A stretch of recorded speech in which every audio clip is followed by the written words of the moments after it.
Does the U.S. have the ground forces capable for occupying Iran? No. Well, they 100% do not. And also, like, I don't think there's anybody that would tolerate that. And even people who say we should, like, nuke Iran, I don't think any of them would, even the biggest war hawks, I don't think any of them would say.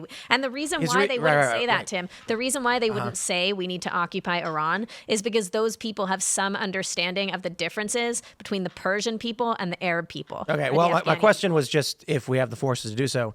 The reason being, it sounds like the tactical nuke statement about we got to bunker bust and then nuke it is a big ask.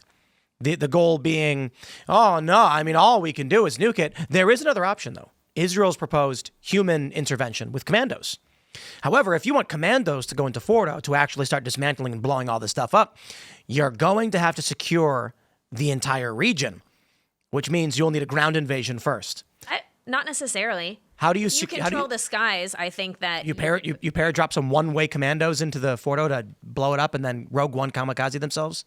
Well, I think it depends how much damage they've done before that takes place, before the commando raid on Fort actually commences. You will not be able to. I don't know. What I mean, but I could be wrong. I'm not Will. What is your assessment of that? I don't know.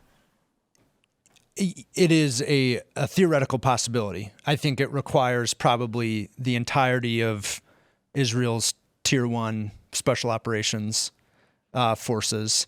I'm frankly more concerned about what happens after they leave. What is the plan? Like, you just start smashing centrifuges with hammer, presumably this is, I think it's achievable in concept. If it is true that Iran doesn't have a robust air defense, then I think, yes, it happens. But what it would look like, theoretically, let's say, is that Israel would focus precision fires and, covert action to what they call prepare the battlefield.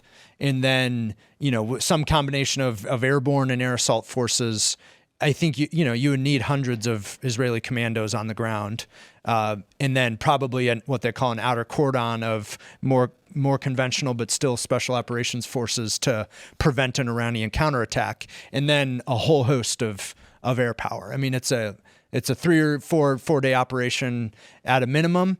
It's incredibly risky, and I don't even have a good understanding of what Iranian military forces exist around Fordo itself. But I will say, I think there's a higher chance of success, even though it's much riskier with that than an airstrike. Because there has to be a battle damage assessment, I think, as you mentioned, Tim, earlier in the show. And that requires people on the ground. Maybe it's intelligence officers, maybe it's an asset. But at the end of the day, a lot of these activities result in quote unquote boots on the ground to figure out what the heck is going on in reality. And so I don't think it's unreasonable for Israel to do this with commandos. I mean, I think if the Israeli military has a strength that is in surgical precision operations that don't necessarily involve a commitment of sustained combat operations. So let's just try this real quick. All right. So here's Google Earth, and it takes 27 years for this stupid thing to load. Google Maps is way better. All right, so here's Tehran. Fordo is just it's somewhat northeast of it's. So there's the number 2 on the ground there. If you see that blue shield. Blue 2. This right here. There, to the left. Sorry, I guess. This right here. Yeah, that one. See that far? Yeah. Oh my God, I cannot. So it's around there. It's around that number 2. This is. What? Or Ohm is the town that's close. So they're saying we are going to send Israeli commandos within driving distance of Tehran with 10 million people, and they're going to be able to waltz on in. One does not simply walk into Fordo nuclear facility and destroy their centrifuge. Well, if you're a they would be dropping bombs as well. Yeah, but if you're a historian of U.S. military operations, the first effort to retrieve the American hostages from the embassy in Tehran was a joint special operations mission called Desert One that was not foiled by an Iranian airstrike or, enemy fire, but it was foiled by a plane crash and a helicopter crash at a kind of loitering area, an intermediate staging base in the desert of Iran that killed many Americans. It was a colossal failure, an embarrassment for the U.S. military. That's frankly left a huge stain and extended the hostage crisis by probably another many months. There's Fordo. So it's not even the fact that Iran might kind of kill Israelis with AK-47s or surface-to-air missiles. I mean, just imagine what it would take to stage Israeli commandos. Yeah. If you don't have the element of surprise, then there's nothing there. But so you can see Fordo's right here. Don't forget about like the thousands of Iranians, the thousands that have been carrying out this attack, this operation with Israel. My point is how including the now members of the Iranian military that have essentially defected and gone to and right. So just my point. Like, how do you get human beings to Fordo with enough time and resources, ordnance, to destroy a deep underground military base? Meaning they're going to have to be carrying explosives in. Engineers planting these things, detonating them, and escaping. It's a one-way trip. So you're not beyond my. You're going to have to invade Iran. This is extremely close. It's Iran. It's in driving distance. Can you find the nearest? Why do you have? Wait, but what do you mean? Well, of course they're going to once you enter the country. Because you have to eventually you have to land planes in order to get stuff big enough to drop it by parachute and then go pick it up from wherever it landed. I don't. Right. Okay. I would be surprised if I think you'd have to land a plane somewhere. Right. So that's why I was asking Tim if you could find an airstrip nearby, because you'd either the mission is to either make an airstrip, and that's possible but very risky, or to find an airstrip that you can seize. This was the mission of my old unit, where you parachute onto an airstrip, and then you create we'll call it a lodgement or an area that you control that's big enough where you can land planes in successive forces. There's a domestic airport just north of Qom, and then you're gonna have to drive through a city. Yeah, if that were the case. So I mean, you're talking about securing these sites first, which means you're not just going to airdrop some dudes in. But do you guys not think that Israel, you guys don't think that Israel has secret knowledge that we're not? I'm sure they do. Sure. But the point is this: Israel has stated, if the U.S. doesn't do it, one of their options is human commandos infiltrating and destroying Fordo. That doesn't seem to make any sense to me. I have no idea. I mean, it could be more covert. Again, my point is, I think it would be. I think it would obviously be an operation that involves not merely, this deliberate, commando raid and accompanying airstrikes, but also like massive cyber attacks and. That doesn't change that 10 human beings with guns will be in a firefight with whoever you send in by air. The point is, knock out their electrical grid, destroy their gas stations, do whatever you got to do. If you want humans in Fordo, you have to secure the region. You've got to make sure nobody can get in. Like you're saying, at least landing one plane. I understand, but the risk is that it's the IRGC. I mean, the risk isn't like insurgents. I disagree. Partisans. I mean, in your experience, what do you think the likelihood of local militia just rising up if U.S. or Israeli troops are landing and no way. I don't know enough about it. Why not? I just don't think so because I mean What do you think would happen if? Because I don't want to sound so. I'm my father's daughter. If a plane flew over any rural area of the United States and dudes with Iranian flags were flying out with guns, random hillbillies would be shooting at them with pistols. But that's because the population of Iran has a very different outlook on this, and I don't know. The intel I'm getting is. You'll be greeted as liberators. The poll. Israel's invading! Hooray! No. I think that. Well, look. Here's the breakdown that they'll tell you, and then what the intel that I'm getting is slightly different. But the breakdown that they're saying is that they say, and all the websites and everything is that like 80% of the population is supportive of Israel, supportive, not just critical of the regime, but actually don't supportive of 80% Israel. of the Iranian That's what they're population. saying. What I'm I don't know. so, but it will be also graded as depends. liberators. It also, well, I mean, I'm sorry, but have you guys not been privy to like the communication between Iranians and Israel? There was great and reporting Israelis for the last like over a decade.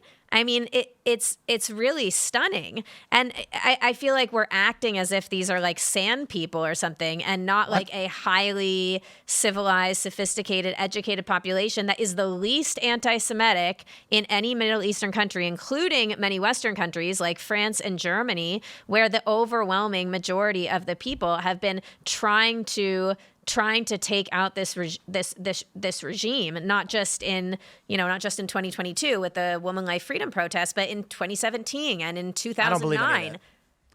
The reason why they're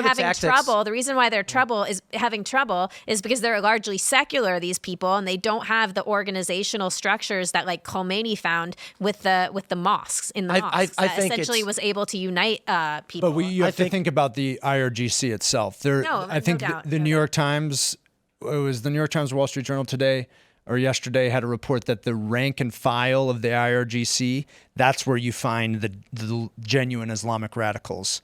And so they're the guys with the guns. Perhaps they're still alive. I don't believe for 2 seconds the majority of Iran supports Israel. I do think that's a stretch. That's why I think there is still it is not I don't know why Persians are very, very different than Arabs. Because they're currently being bombed by Israel. Look, is there Yay, they've come to bomb us. Is there finally. no, they're not being bombed by Israel. That's just not true. Israel is bombing Iran. They're not bombing the people. They're bombing the assets of the country. I mean, like they're not bombing this is civilians. That is not true. Who said civilian? They're not. This is retarded. No. Like, That's the not what I idea was that a gonna say. foreign country will bomb your country and you'll be like, "Yay!" is stupid. It's just stupid. No. It doesn't matter if it's military or otherwise. And I didn't say it was civilian. The idea that our military, any in the world, gets bombed and we go, hooray, finally it happened. It is true. It is true. No way. That there is a small contingent, and this is, I've seen a lot of these videos now, there is a contingent of Iranians who were supportive of Israel, and now they're worried, even Iranians in the diaspora, Sure, because and they there are have Americans family support there and support everything. Hamas. And they're worried about that. For Imagine sure. But there's Iran a playing lot- videos of but Hamas there's supporters a lot of people, and being Tim, like, that look, have- America actually supports Hamas. Tim, the people, the Iranian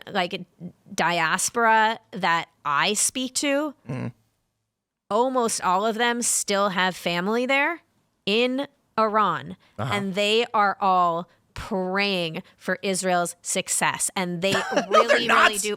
They're marching in the street in New York holding signs saying, "Stop bombing my home." Well, and there's Have you seen still those protesters? Yes, I have. Do you know how many protesters there are? Come 1,000, on, 2,000? you think that Iran has not activated their whole propagandist network on behalf of the regime? You know who these people are? These people, and vice versa. what do you mean? Like you're sitting here right now trying to convince us that 80% of the people in Iran are supporting Israel. Well, that's just what all the polls show on the internet. Yeah, it's called propaganda. We will be Propaganda greeted. by who? That's what we will be greeted as liberators means. It means, no, you will not. You are not going to bomb a foreign country in any capacity, be it industrial control systems or missile sites, and have the civilian population of that country cheer for you. Tim, I wish I could literally just call up people right now and be like, talk to Tim Pool, Iranians. I wish I could bring. What does that Nazia mean? Elliott, What does that mean? I wish that, because they could tell you what they are hearing from people on the ground in Iran, or they are on the ground in Iran. Do you understand the concern, though? I am disinterested in magical logic based on anecdotal statements. There is a simple logic to all of this, and that is, if you're actually trying to convince people that a nation will overwhelmingly support the country bombing them, that is an absurdity. You might as well say the sky is purple. Sometimes it is, I guess, but no, people know it's not. But it is true that right away, the Iraqi people were like, yay, Americans are liberators. And then within a year, it was like, oh shit, they really fucked this up. So it is possible that I don't know that it was ever that widespread. Well, maybe it wasn't as widespread. I mean, you're talking about Arabs versus Persians. Again, a very different people. You know, if there's a civil war, like if we're talking about like how the North and South Vietnamese or like the Koreas, and you said we'll be great as liberators, it's like, yes, by one of the warring factions, but Iran is not that. Iran is not what? In civil war. There doesn't exist there's pre-existing domestic tensions of which we could take advantage. But Tim, you have to be, in order to say something like that, you have to understand like the ethnic makeup of the country, and you have to understand the position of like the different ethnic groups, like the Kurds and the Turkic tribes and the Awazi Arabs and the Azeris. Like you have to understand the positions that they have taken since Israel started dropping bombs. A lot of these ethnic minorities, they have, you know, their councils and their spokespeople and stuff like that of this institution and this institution, and a lot of them have put out statements in full support of what Israel is doing. Thanks for watching this clip from the Culture War podcast. We're live every Friday, 10 a.m. to noon, so subscribe and come hang out.